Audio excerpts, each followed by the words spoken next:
Hello everyone, I welcome you all on my YouTube channel Krishi Valley.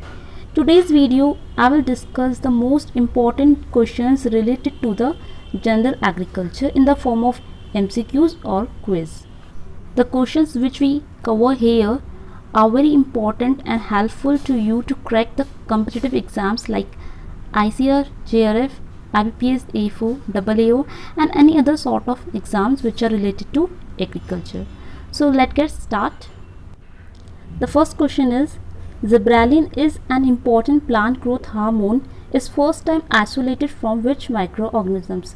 You all know there are various types of plant growth hormone. ठीक है, तो जिब्रालिन is one of them. जिब्रालिन एक तरह का plant growth hormone है. इसको सबसे पहली बार फर्स्ट टाइम किस माइक्रो ऑर्गेनिज्म से आइसोलेट करा था, निकाला था.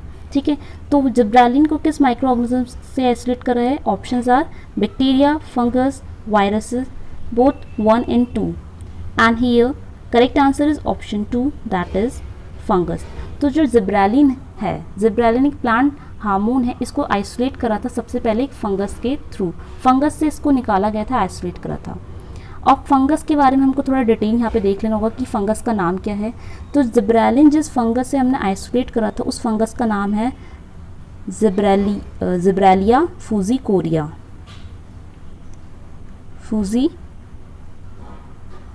Korea, that is the scientific name of the fungus. जिस फंगस से हमने जिब्रेलिन को आइसोलेट करा था उस फंगस का नाम है जिब्रेलिया फ्यूजिकोरिया, और जिब्रेलिया से ही इस प्लांट ग्रोथ का नाम पड़ा है gibberellin. Okay, now will discuss some important functions related to gibberellin. Gibberellin के क्या क्या इम्पॉर्टेंट फंक्शंस होते हैं प्लांट्स में, क्योंकि जिब्रेलिन बहुत ही इंपॉर्टेंट प्लांट ग्रोथ हार्मोन है. तो प्लांट्स के लिए क्या क्या फंक्शंस परफॉर्म करते हैं, we have to understand this. तो सबसे इंपॉर्टेंट फंक्शंस जो होते हैं जिब्रेलिन के, the first one is cell division and elongation. Plants की ग्रोथ के लिए सेल डिवीजन और इलोंगेशन बहुत मस्ट होता है, इंपॉर्टेंट है. तो जिब्रेलिन क्या करते हैं? First it helps in the cell division and elongation. After that इसके जो इंपॉर्टेंट फंक्शंस में कंसिडर होता है दैट इज़ द डोरमेंसी को ब्रेक करना, टू ब्रेक द डोरमेंसी. तो जिब्रालिन जो होता है ये डोरमेंसी को ब्रेक करने के लिए भी यूज़ होता है. इसके अलावा it helps to overcome the genetic dwarfness in plant. अगर कोई पेड़ जेनेटिकली ड्वार्फ होता है, छोटा होता है बहुत ज़्यादा, उस चीज़ को भी ओवरकम करने के लिए हम जिब्रालिन का यूज़ करते हैं. And the most important one is parthenocarpy. Parthenocarpy में क्या होता है कि जो फ्रूट्स प्रोड्यूस होते हैं, यानी हम फ्रूट्स का जब प्रोडक्शन कर रहे होते हैं वो विदाउट फर्टिलाइजेशन करते हैं. तो जो फ्रूट्स होते हैं वो कैसे होंगे? बिना फर्टिलाइज फ्रूट्स जो होते हैं दे आर जनरली सीडलेस. ठीक है, तो पार्थिनोकार्पी का मतलब क्या होता है? पार्थिनो मीन्स होता है seedless and carpy means fruits. तो जब हम सीडलेस फ्रूट्स का प्रोडक्शन करते हैं without fertilization, that is what is parthenocarpy. और पार्थिनोकार्पी को इंड्यूस कराने के लिए भी हम क्या यूज़ करते हैं? जिब्रालिन. जिब्रालिन को हम G3 भी बोलते हैं, it is also referred as G3 hormone भी कहते हैं. इसके अलावा जो जिब्रालिन होता है it also helps in the fruiting and flowering. ये फ्रूटिंग और फ्लावरिंग को भी रेगुलेट करता है. कैसे? अगर कोई क्रॉप में बहुत सारा एक ही प्लेस में, एक ही ब्रांच में बहुत सारी फ्रूटिंग हो जाती है तो हमको क्या करना होता है, क्योंकि वो एक ही जगह पे बहुत सारे फ्रूट्स आ जाते हैं तो फ्रूट्स की क्वालिटी ख़राब हो जाती है. इसलिए हमें क्या करना होता है कि एक्सेसिव फ्रूट्स को वहाँ से हटाना होगा, that is called fruit thinning. और इसके लिए हम जिब्रालिन का यूज़ करते हैं फ्रूट थिनिंग के लिए. इसके साथ साथ जो जिब्रालिन होता है वो क्या करता है? It induce the flowering in plant. तो ये इंपॉर्टेंट फंक्शंस हैं जिब्रालिन के. और क्वेश्चन पूछा गया था कि जिब्रालिन जो कि इंपॉर्टेंट प्लांट ग्रोथ हार्मोन है, इसको सबसे पहले कहाँ से आइसोलेट करा था? माइक्रो ऑर्गेनिजम्स बताना था. तो यहाँ पे जो इंपॉर्टेंट माइक्रोब्स हैं जिससे हमने जिब्रालिन को आइसोलेट करा था वो था हमारी फंगस. फंगस का नाम भी याद रखना है, उस फंगस का नाम है Gibberella fujikuroi. Next question is 2020 declared as international year of what. तो 2020 जो है वो इंटरनेशनल ईयर डिक्लेयर हुआ है किसका? यू ऑल नो जो UN होता है, यूनाइटेड नेशन ऑर्गेनाइजेशन, ये हर साल को एक इंटरनेशनल ईयर डिक्लेयर करती है. तो 2020 जो था वो इंटरनेशनल ईयर डिक्लेयर हुआ था किस चीज़ के लिए? Options are given. फर्स्ट है international year of family farming, second international year of cooperative, third international year of plant health, fourth international year of fruits and vegetable. तो 2020 जो था इंटरनेशनल ईयर था किसका? तो यहाँ पे जो राइट आंसर है ऑप्शन 3 है, that is international year of plant health, plant की हेल्थ को लेके था। ठीक है, तो ये आपको जो इंटरनेशनल ईयर्स होते हैं आपको याद रखने होंगे। बहुत सारे क्रॉप्स भी होते हैं जिनके इंटरनेशनल ईयर्स होते हैं, जैसे राइस, पोटैटो। ठीक है, तो यहाँ पे जो बाकी ऑप्शन है वो हम देख लेते हैं कि उनका इंटरनेशनल ईयर जो था वो ईयर क्या था। जैसे फर्स्ट ऑप्शन है यहाँ पे है international year of family farming. तो फैमिली फार्मिंग का जो इंटरनेशनल ईयर था वो था हमारा 2014 जो था वो फैमिली फार्मिंग के लिए था। देन कोऑपरेटिव्स का जो इंटरनेशनल ईयर था वो कौन सा था, कोऑपरेटिव्स का था 2012। 2014 फैमिली फार्मिंग, 2012 था कोऑपरेटिव फार्मिंग का। और प्लांट हेल्थ का हमने डिस्कस करा, प्लांट हेल्थ का जो इंटरनेशनल ईयर है दैट इज़ 2020। ठीक है, 2020 जो था प्लांट हेल्थ का था। और जो ये लास्ट ऑप्शन है international year of fruits and vegetable, तो international year of fruits and vegetable किसका था, ये अभी जो प्रेजेंट चल रहा है 2021। ये इंपॉर्टेंट है, करंट अफेयर का भी क्वेश्चन बन सकता है यहाँ से आपके लिए, कि जो अभी जो चल रहा है प्रेजेंट टाइम 2021 का, सॉरी इससे लास्ट ईयर जो था 2021 था, अब 2022 चल रहा है। तो जो 2021 था, तो 2021 में इंटरनेशनल ईयर था फ्रूट्स एंड वेजिटेबल का। और अब जो हमारा टाइम चल रहा है 2022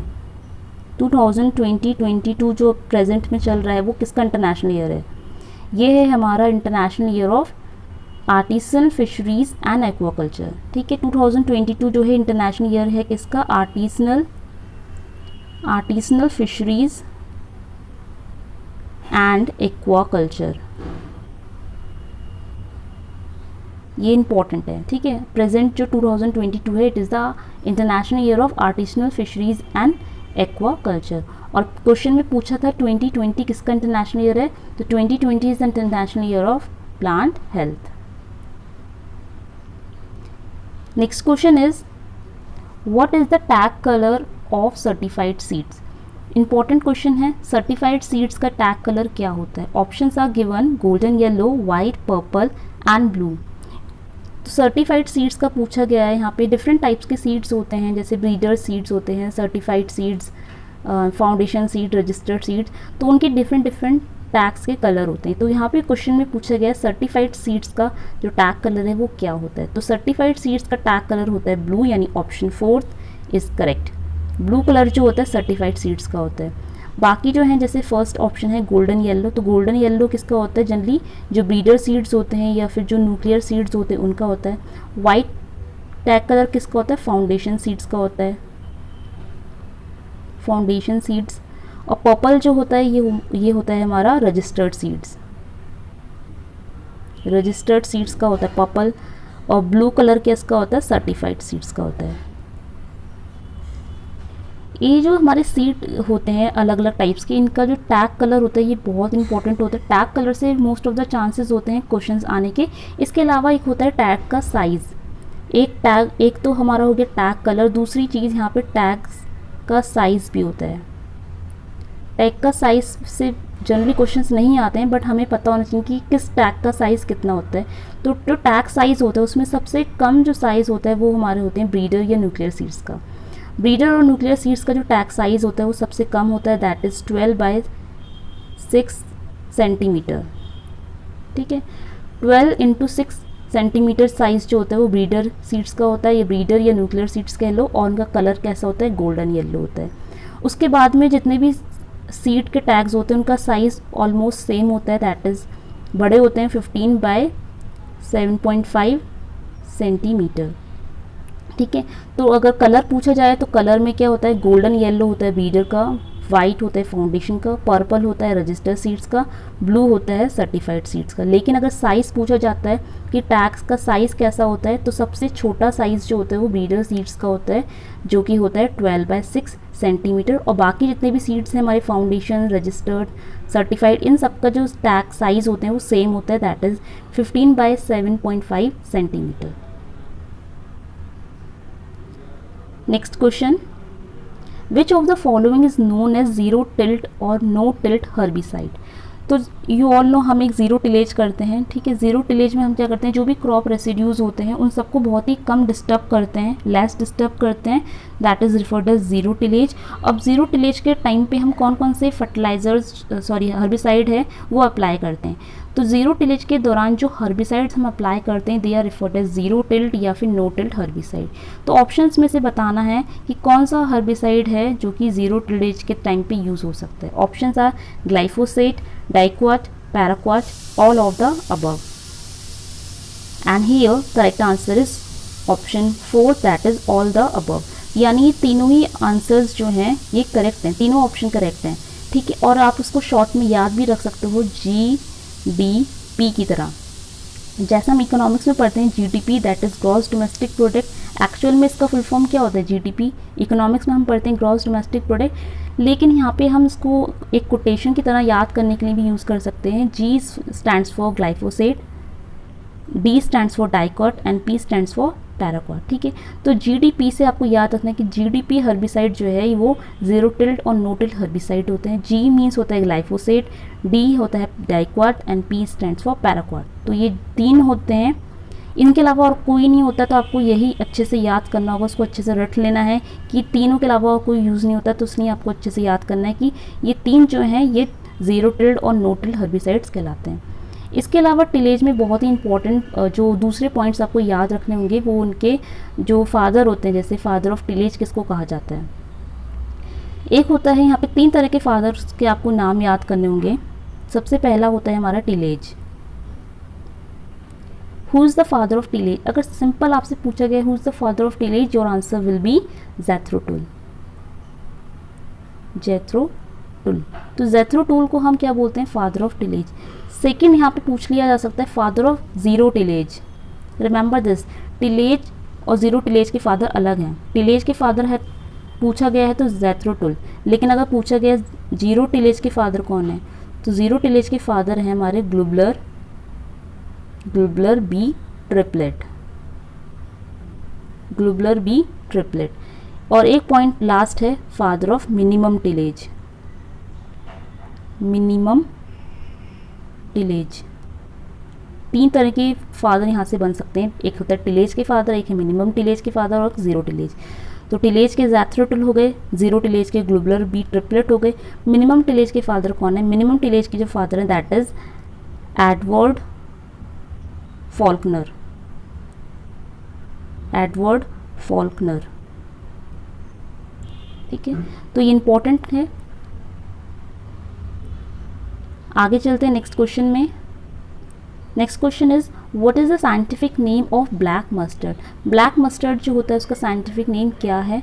options are Brassica oleracea, Brassica rapa, Brassica nigra, Brassica juncea. यहाँ पे जो ब्लैक मस्टर्ड का साइंटिफिक नेम है, जो करेक्ट आंसर है option 3, third option that is brassica nigra is the right answer. तो जो ब्रेसिका नाइग्रा है यही है ब्लैक मस्टर्ड, ठीक है। इसका जो क्रोमोसोम नंबर है ये बहुत इंपॉर्टेंट है। यहाँ पे इसका क्रोमोसोम नंबर जो होता है दैट इज़ 2n = 16 होता है, ठीक है। ये इंपॉर्टेंट है। और बाकी जो है ये भी इंपॉर्टेंट है। इसका एक पूरा का पूरा एक आपको मस्टर्ड ट्रायंगल, सॉरी जिसको हम बोलते हैं ब्रेसिका ट्रायंगल, ब्रेसिका का एक पूरा का पूरा ट्रायंगल होता है जो कि नागा हारू ने दिया था। यहाँ पे हमारा होता है ब्लैक मस्टर्ड, ठीक है।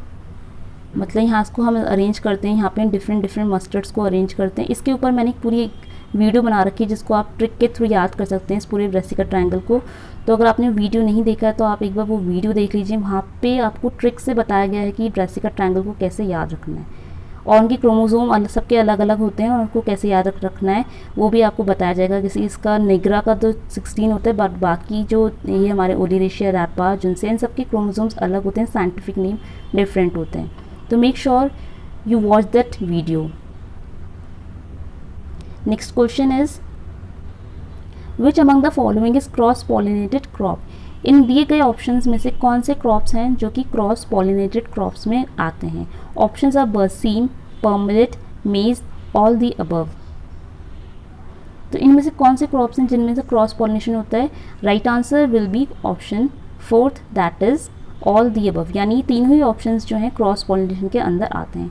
जैसे बरसीम है, बरसीम में भी क्रॉस पॉलिनेशन होता है। अब बरसीम में जो क्रॉस पॉलिनेशन होता है वो किसके थ्रू होता है, that is due to honey bees. ठीक है, हनी बीज के थ्रू जो है बरसीम में क्रॉस पॉलिनेशन होता है। बाकी जो पर्मलेट होते हैं, एक्चुअली तो पर्मलेट में एक कंडीशन होती है that is referred as protogyny. Okay, पर्मलेट्स जो होते हैं वो प्रोटोगाइनी उसमें होती है। प्रोटोगाइनी में क्या होता है, गाइनी मीन्स होता है गाइनोशियम, यानी जो फीमेल पार्ट होता है वो पहले मैच्योर हो जाएगा।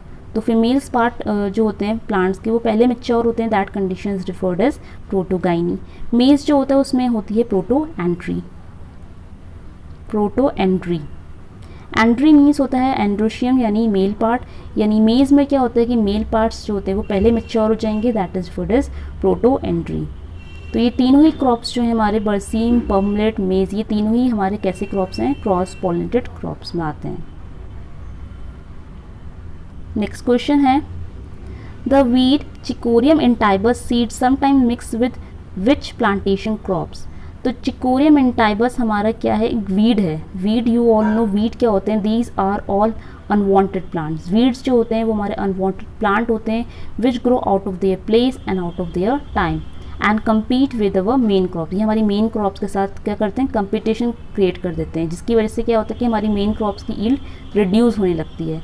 तो चिकोरियम इंटाइबस एक वीड है, इसके जो सीड्स होते हैं, चिकोरियम इंटाइबस के जो बीज होते हैं उनको हम कभी कभार क्या करते हैं, लोग क्या करते हैं, मिक्स कर देते हैं, अडल्ट्रेशन कर देते हैं। अडल्ट्रेशन जैसे आपने फूड टेक में पढ़ा, फूड जो प्रिजर्वेशन वाला चैप्टर है वहाँ पे पढ़ा होगा, अडल्ट्रेंट्स क्या होते हैं।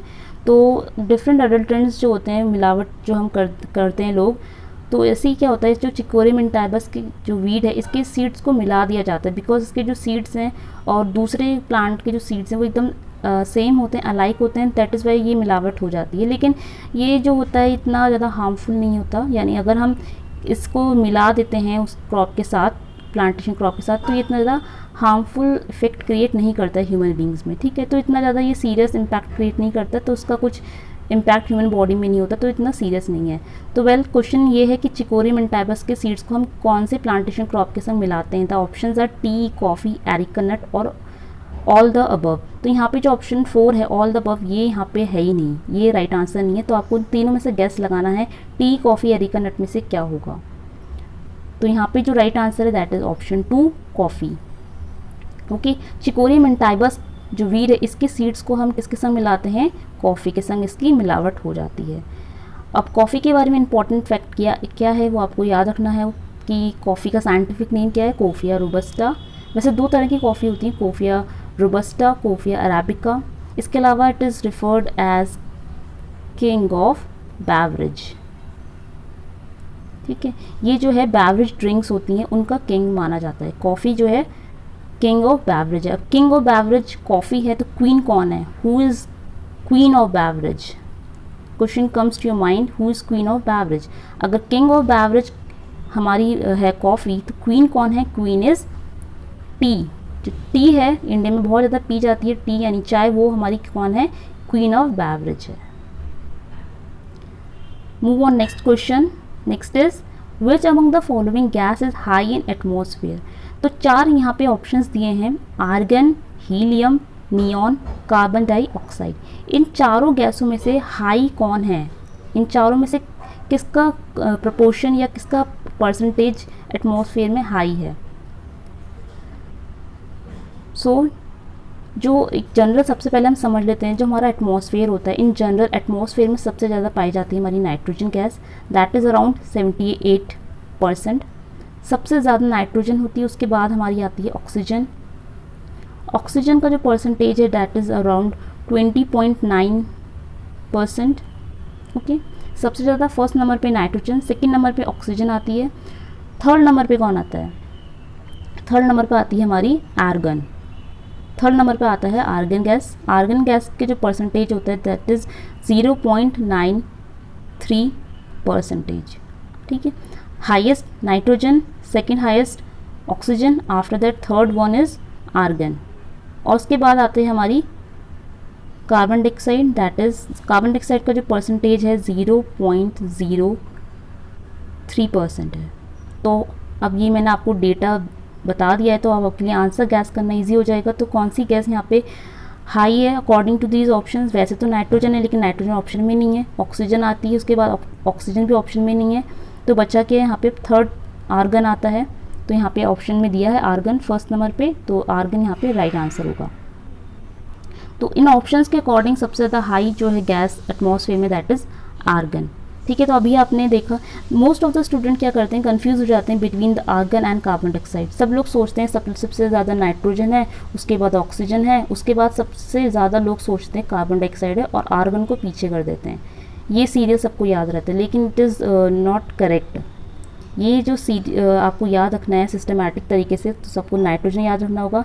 नाइट्रोजन के बाद ऑक्सीजन आता है, ऑक्सीजन के बाद आर्गन आती है, आर्गन के बाद कार्बन डाइऑक्साइड आती है, उसके बाद अदर माइनर गैसेस आती हैं, माइनर गैसेस। ठीक है, तो सबसे ज़्यादा हमारी है आर्गन। अभी हमने इसका परसेंटेज देखा था दैट इज़ 0.93%।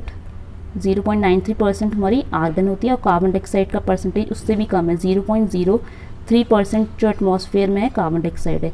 इसके बाद जो हीलियम और नियॉन है ये क्या है कि ये कार्बन डाइऑक्साइड से भी कम है and these considered as minor gas. ये हमारी माइनर गैस में कंसिडर्ड होती हैं। यहाँ पे क्वेश्चन अगर आपको थोड़ा और डिफ़िकल्ट अगर बनाना चाहते तो एग्जामिनर अगर डिफ़िकल्ट बनाना चाहते हैं क्वेश्चन, तो वो यहाँ पे ये भी क्वेश्चन पूछ सकता है कि which of the following atmospheric gases are minor, या फिर इनमें से कौन सी गैसेस जो है माइनर गैस में कंसिडर्ड होती है। तो मेक श्योर आप आर्गन जो है माइनर गैस नहीं आती है। ठीक है, आर्गन एक माइनर गैस नहीं है, कार्बन डाइऑक्साइड भी माइनर गैस नहीं है।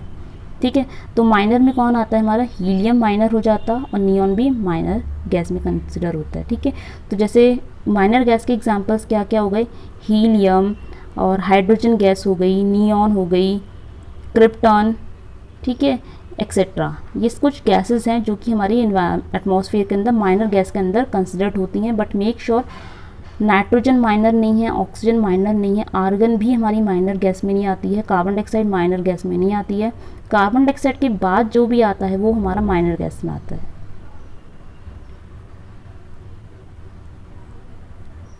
Next question is the lowest temperature below which there is no growth in plant is called. Question में पूछा गया है कि सबसे लोएस्ट टेम्परेचर जिसके नीचे जाने पे प्लांट्स में कोई भी ग्रोथ नहीं होती है, उस टेम्परेचर को क्या कहा जाता है। Options are cardinal temperature, minimum temperature, base temperature, all the above. तो मैं आपको बता दूं जो फोर्थ ऑप्शन है ऑल द अबव, ये यहाँ पे करेक्ट नहीं है, यानी इन तीन ऑप्शंस में से ही कोई आंसर जो है वो करेक्ट होगा। तो वो क्या होगा, सबसे कम लोएस्ट टेम्परेचर जिसके नीचे जाने पे पेड़ की ग्रोथ जो होती है रुक जाती है, उस टेम्परेचर को हम क्या बोलते हैं। तो ऑप्शन जो फर्स्ट है कार्डिनल टेम्परेचर। कार्डिनल टेम्परेचर यहाँ पे ऑप्शन जो है सही नहीं है। वैसे कार्डिनल टेम्परेचर क्या होता है मैं आपको बता देती हूँ। कार्डिनल टेम्परेचर में तीन वैल्यूज़ होती हैं, एक होती है हमारी मिनिमम टेम्परेचर वैल्यू, एक होती है बीच में ऑप्टिमम वैल्यू और एक होती है हमारी मैक्सिमम वैल्यू। कोई भी हमारा प्लांट होता है, क्रॉप होता है, उसकी जो टेम्परेचर रिक्वायरमेंट होती है कुछ मिनिमम होती है कि मिनिमम कितना टेम्परेचर जा सकता है जब उसकी ग्रोथ हो सके। ऑप्टिमम टेम्परेचर तो बेस्ट होता है, ऑप्टिमम टेम्परेचर जो होता है बेस्ट टेम्परेचर होता है प्लांट की ग्रोथ के लिए। एक होता है मैक्सिमम टेम्परेचर, इतना टेम्परेचर जो होता है प्लांट्स को चाहिए कि उसकी ग्रोथ होती रहे, मैक्सिमम है। इसके अगर बियॉन्ड चला जाता है तो टेम्परेचर तो ग्रोथ नहीं होगी, और मिनिमम टेम्परेचर के भी नीचे अगर और टेम्परेचर चल जाएगा तो ग्रोथ नहीं होगी। और ऑप्टिमम टेम्परेचर तो बेस्ट टेम्परेचर होता है। ठीक है, जैसे फॉर एग्जाम्पल राइस की अगर बात करते हैं हम, तो राइस का ऑप्टिमम टेम्परेचर कितना होता है, तो राइस का जो होता है वो 30 से 35 डिग्री सेल्सियस होता है। वैसे ये वीट जो होते हैं ये इंपॉर्टेंट क्रॉप्स होते हैं जिनका हमें याद होना चाहिए अच्छे से। राइस का 30 से 35 होता है, वीट का कितना होता है, वीट का 20 से 25 याद रख लेना, इनका थोड़ा सेम है, बस 3 को हटा के 2 लगना है। ठीक है, अब यहाँ पे तो मिनिमम कार्डिनल टेम्परेचर हमने डिस्कस करा, कार्डिनल में ही मिनिमम टेम्परेचर आ जाता है। ठीक है, तो कार्डिनल में हमारा क्या होता है, पहले मिनिमम होगा, फिर ऑप्टिमम होता है, फिर मैक्सिमम होता है। ठीक है, तो वेल यहाँ पे जो अगर हम राइट आंसर की बात करें तो वो कौन सा टेम्परेचर है जिसके नीचे जाने से ग्रोथ रुक जाती है, the answer is base temperature. उस टेम्परेचर को हम क्या बोलते हैं, उस टेम्परेचर को हम बेस टेम्परेचर बोलते हैं। What is base temperature, base temperature is the lowest temperature, ये सबसे लो टेम्परेचर है जिसके नीचे जाने पे, बिलो जाने पे प्लांट्स में ग्रोथ नहीं होती है, नो ग्रोथ। ठीक है, अब जो अलग अलग क्रॉप्स होते हैं उनके बेस टेम्परेचर की वैल्यू अलग अलग होती है। फॉर एग्जाम्पल अगर हम एक थंब रूल याद करें बिटवीन खरीफ और रबी क्रॉप्स का, तो रबी क्रॉप्स का और ख़रीफ क्रॉप्स का अगर हमें बेस टेम्परेचर याद रखना है तो हमारे जो खरीफ क्रॉप्स होते हैं जो रबी क्रॉप्स होते हैं, जैसे फॉर एग्जांपल हमारे रबी में क्रॉप्स कौन सा आते हैं, वीट, बार्ले, ओट, ठीक है। तो जितने भी रबी क्रॉप्स होते हैं इनका जो कार्डिनल बेस टेम्परेचर होता है it is around 4.5 degree Celsius, ठीक है। रबी क्रॉप्स का जनरली 4.5 डिग्री सेल्सियस टेम्परेचर जो होता है बेस टेम्परेचर होता है, यानी अगर गेहूं में, बार्ले में, ओट में 4.5 से टेम्परेचर चला जाता है नीचे तो ग्रोथ नहीं होगी, ये मतलब होता है। तो ये होता है हमारा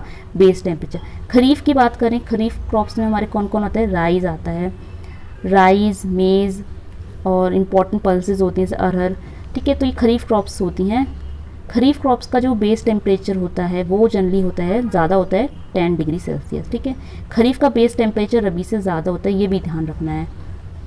और कितना होता है, 10 डिग्री सेल्सियस। यानी खरीफ क्रॉप्स की अगर हम बात करते हैं तो खरीफ क्रॉप्स में एग्जांपल राइस है, अगर चावल का, धान का टेम्परेचर 10 से नीचे चला जाता है तो उसमें भी ग्रोथ नहीं होगी। क्यों? क्योंकि 10 क्या है उसका बेस टेम्परेचर, वैसे ही रबी में 4.5 क्या है उसका बेस टेम्परेचर है।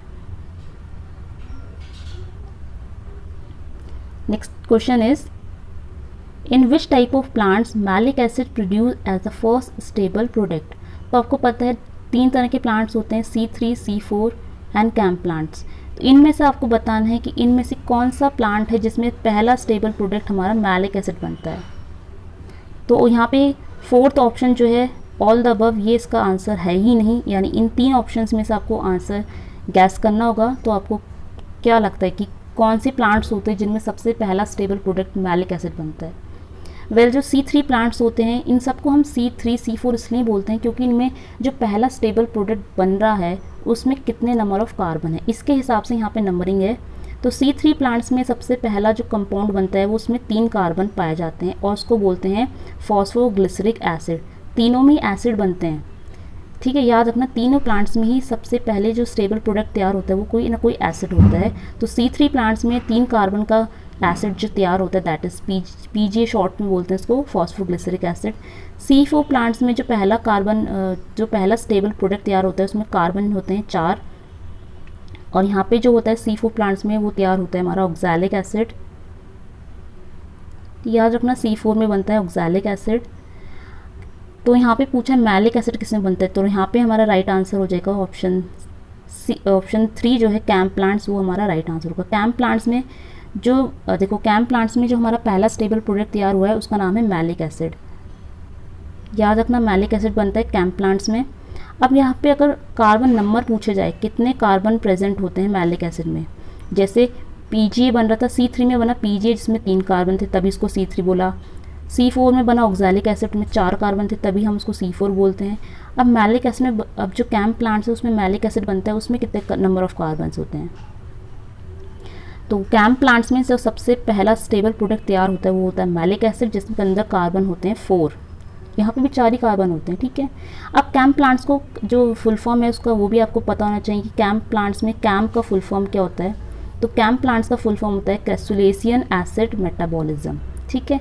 कैसुलेशियन एसिड मेटाबॉलिज्म प्लांट्स में सबसे पहला स्टेबल प्रोडक्ट हमारा तैयार होता है मैलिक एसिड, और इसमें कितने कार्बन थे, 4 कार्बन थे। एग्जाम्पल्स याद रखना कौन कौन से प्लांट्स होते हैं कैम्प प्लांट्स में। जनरली हमारे जो ड्राई कंडीशंस के प्लांट्स होते हैं, फॉर एग्जांपल कैक्टस, ये आते हैं कैम्प प्लांट्स के अंदर। इस एग्जांपल में आता है कैक्टस। एलोवेरा जो होता है ये भी एक तरह का कैम्प प्लांट्स होता है। इसके अलावा जितने भी हमारे ऑर्नामेंट प्लांट्स होते हैं, ऑर्नामेंटल प्लांट्स होते हैं, हॉर्टिकल्चर में आपने पढ़ा होगा ऑर्नामेंटल प्लांट जिनकी लीव्स बहुत ज़्यादा थिक होती है, वो सब हमारे कैम्प प्लांट्स होते हैं। सकुलेंट्स जितने भी होते हैं, सकुलेंट्स जिनकी लीव्स थोड़ी सी मोटी होती है वो हमारे सकुलेंट्स होते हैं, ये भी कैम्प प्लांट्स के अंदर आते हैं, ओके। इसके अलावा कैम्प प्लांट्स की क्या स्पेशलिटी होती है, इनमें फोटो रिस्पायरेशन नहीं होता जिसकी वजह से इनकी जो प्रोडक्टिविटी है वो बहुत ज़्यादा हाई होती है। और एक और एग्जाम्पल याद रखना फ्रूट्स का आता है पाइनएप्पल, ये भी बहुत इंपॉर्टेंट है। पाइनएप्पल से भी क्वेश्चन पूछा जाता है, बहुत बार पूछा जाता है कि पाइनएप्पल किस कैटेगरी में फिट होता है। तो पाइनएप्पल की अगर आपने लीव्स देखी होंगी वो भी बहुत मोटी होते हैं। तो पाइनएप्पल भी हमारा एक तरह का कैम्प प्लांट्स में आता है। कैम्प प्लांट्स की एक स्पेशलिटी ये है कि इनके जो स्टोमेटाज होते हैं वो रात के टाइम पे खुले होते हैं। स्टोमेटा ओपन कब होते हैं इनमें? रात में, नाइट में इनके स्टोमेटा ओपन हो जाते हैं और डे टाइम में इनके स्टोमेटा क्या होते हैं? क्लोज होते हैं। नाइट में इनके स्टोमेटा क्या होंगे? ओपन होंगे, ओपन एट नाइट।